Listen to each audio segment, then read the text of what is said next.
अपनी बुराई के ऊपर विजय पाने की, अच्छाई को प्राप्त करने की ये नवरात्र एक महान पर्व है। इसी पर्व को समझना चाहिए और उसको करना। प्राचीन काल से पाया गया भगवान कृष्ण को अगर कभी संकट पड़ा है वो देवी की शरण में जाते हैं। उनके माता पिता शक्ति महामंत्र लिखा हूँ, ओम शक्ति। मतलब माँ दुर्गा को प्रसन्न करने के लिए क्या उपाय हैं कुछ? देखिए, स्वयं माँ दुर्गति नाशिनी, इसलिए दुर्गत हमारी दुर्गति की नाशन करने वाले माँ, इसलिए दुर्गा पड़ा। उसमें काली भी नाम आती है, अन्नपूर्णा आती है, 9 देवियों का 9 नाम से आती है। तो आपने दुर्गा की बात कही, एक ही देवी का अलग अलग स्वरूप में जब हम लीला करती है तो अलग अलग नाम पड़ जाता है। तो इनके प्रसन्न करने के लिए हृदय की सच्ची श्रद्धा सबसे बड़ी चीज है।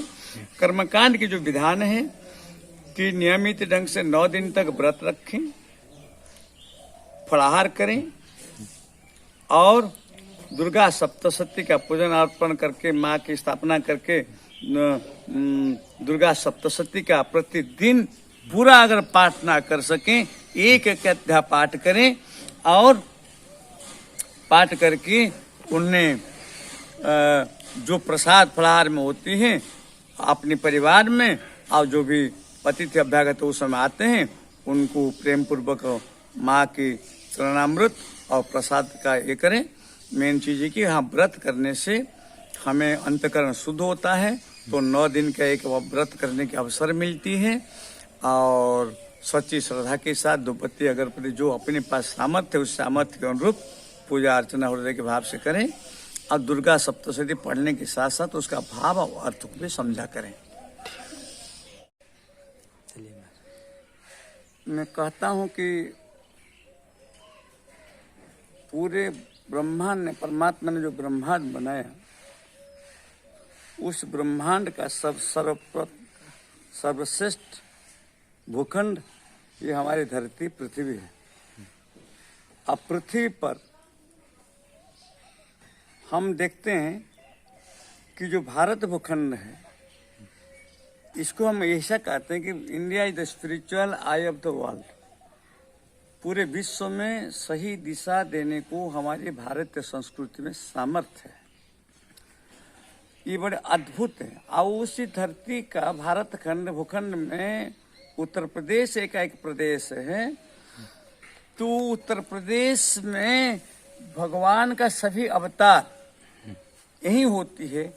उसका पीछे कोई भगवान की प्रेरणा है और भगवान की कोई उद्देश्य है।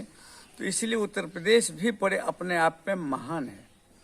आप देखेंगे हिंदुस्तान की गरीब से गरीब, अमीरी से अमीर एक व्यक्ति नहीं पाएंगे भगवान प्राप्ति के लिए, सुख शांति के लिए, आध्यात्मिक विकास की दिशा में भारत छोड़ के कहीं विश्व में कहीं और चक्कर काटता हुआ आप नहीं पाएंगे। और ऐसा भी कोई देश ना होगा जो आध्यात्मिक विकास के लिए, सुख शांति के लिए, मानसिक तनाव से दूर होने के लिए, परमात्मा के प्राप्ति की दिशा में विश्व का हर देश हमारे भारत के भूखंड में शरण में आता है। ये उसका प्रमाण है। India is the spiritual I of the world. तो विश्व का एक सर्वप्रथम भूखंड है और उत्तर प्रदेश है। उत्तर प्रदेश की तीर्थराज प्रयाग, फिर कहना क्या है, तीर्थराज प्रयाग का अर्थ ये है, संक्षेप में बोल रहा हूं। तीर्थराज प्रयाग का कहने का अर्थ है कि सभी तीर्थों का राजा है। यानी जैसे प्राचीन काल में राजा होते थे, उनके पास छोटे छोटे राजा होते थे, कर देने के लिए वर्ष में एक निश्चित समय पर उनके पास हाजिरी लगाना पड़ता था। बिन बुलाए तीर्थराज प्रयाग में संगम के तट पर भारत भूखंड की सभी तीर्थ अपनी हाजिरी लगाने माघ महीने में आते हैं और विश्व उस दृश्य को देखता है। अगर दुनिया में स्पिरिचुअल गैदरिंग, सबसे बड़ा स्पिरिचुअल गैदरिंग, आध्यात्मिक समूह ये धरती पर प्रयागराज में ही पाया जाता है। इसलिए भी प्रयाग की बहुत महिमा है। अब मेरा ये कहना, इस समय नवरात्र चल रहा है। नवरात्र यानी 9 रात की बात कही गई। ये संकेत है हमारी देवियां, मैंने एक शक्ति महामंत्र लिखा हूं, ओम शक्ति ओम शक्ति ओम शक्ति ओम, ओम शांति ओम शांति ओम शांति ओम, ओम शिव ओम शिव ओम शिव ओम, ओम शक्ति ओम शक्ति ओम, ओम कृष्ण ओम कृष्ण ओम कृष्ण ओम, ओम शक्ति ओम शक्ति ओम शक्ति ओम, ओम ब्रह्मा ओम ब्रह्मा ओम ब्रह्मा ओम, ओम शक्ति ओम शक्ति ओम शक्ति ओम, ओम विष्णु ओम विष्णु ओम विष्णु ओम, ओम शक्ति ओम शक्ति ओम शक्ति ओम, ओम गुरु ओम गुरु ओम गुरु ओम, ओम शक्ति ओम शक्ति ओम शक्ति ओम। भारत की संस्कृति देवियों को अधिक महत्व दी जाती है। विश्व में ऐसा कोई देश नहीं पाएंगे जो नवरात्र के दिन नौ कन्या को देवी की नौ स्वरूप मानकर पूजा की जाती है। ये बहुत महान संस्कृति है। इसका परिणाम हुआ कि हमारी एक ऐसी देश है, आप सोचेंगे कि महिलाओं को यहाँ अनादर की जाती है, नहीं, कुछ कमियां हो सकती है। उसके बावजूद भारत ने हमें राष्ट्रपति महिला दी, प्रधानमंत्री महिला दी, मुख्यमंत्री महिला दी।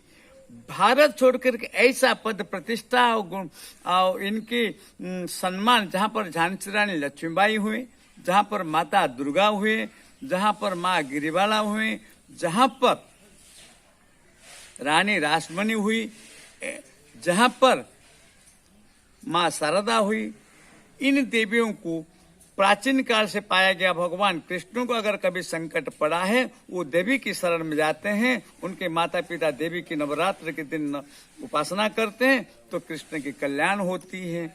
माँ प्रभु राम को भी लंका विजय करना, माता दुर्गा को उपासना करेंगे, उनकी कृपा होगी, लंका विजय करेंगे।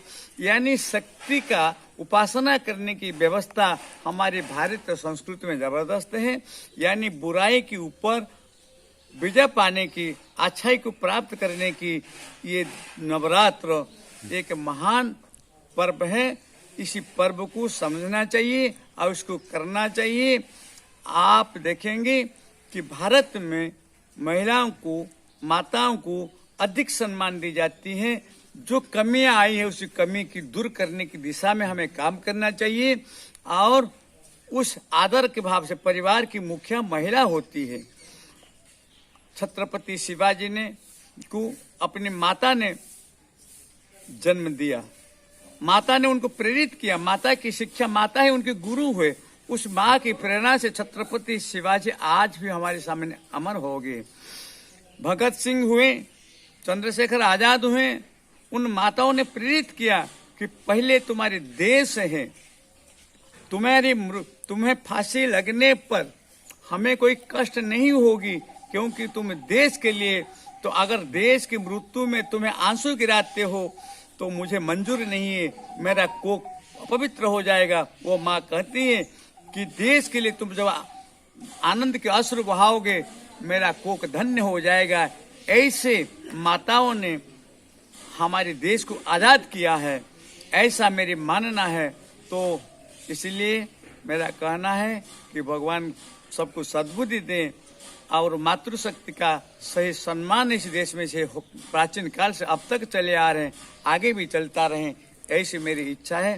बोले जगत माता की, जगत जननी की, शिव शक्ति की।